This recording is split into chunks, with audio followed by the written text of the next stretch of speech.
আসসালামু আলাইকুম। কেমন আছেন সবাই? ভালো আছেন নাকি? আজকে মানিকপুর ইসলামিক হাসপাতালের একটা অপারেশন, সবাই বসে আছে। রোগীর সাথে লোক। মানিকপুর ইসলামিক হাসপাতালে 20টা ব্যথা অপারেশন হবে, 3টা হয়ে গেছে। বাকি রোগীর সব লোক বাইরে বসা। ইনশাল্লাহ সবাই দোয়া করবেন, সবার অপারেশনের জন্য ভালো হয়।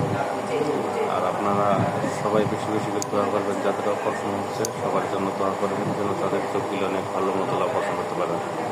আলহামদুলিল্লাহ, আপনাদের দোয়া আমাদের কাম্য।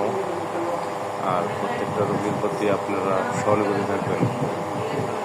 আর বিশেষ করে যারা এখানে বসা আছে তাদেরকে বসে থাকার জন্য ধৈর্য ধারণ করার তৌফিক দান করুন। কেউ যেন শৃঙ্খলা না করে, কেউ যেন জোরে জোরে চিল্লাচিল্লি না করে। সবাইকে বসে ধৈর্য সহকারে ওয়েট করার সুযোগ দান করুন। আমি বিশেষ করে যারা এখানে আছে সবাই চোখে মিলে লোকজন, কেউ কোনো কথা বলছে না, সবাই নিরিবিলি যার যার কাজ করতেছে, ফোন টিপতেছে। সবাই আলহামদুলিল্লাহ, দেখছেন কোনো সাউন্ড নেই। সবাই খুবই নর্মভদ্রভাবে বসে আছে। আর 20 জনের রোগীর অপারেশন চলতেছে। আজকে মাত্র 3টা বের হয়েছে।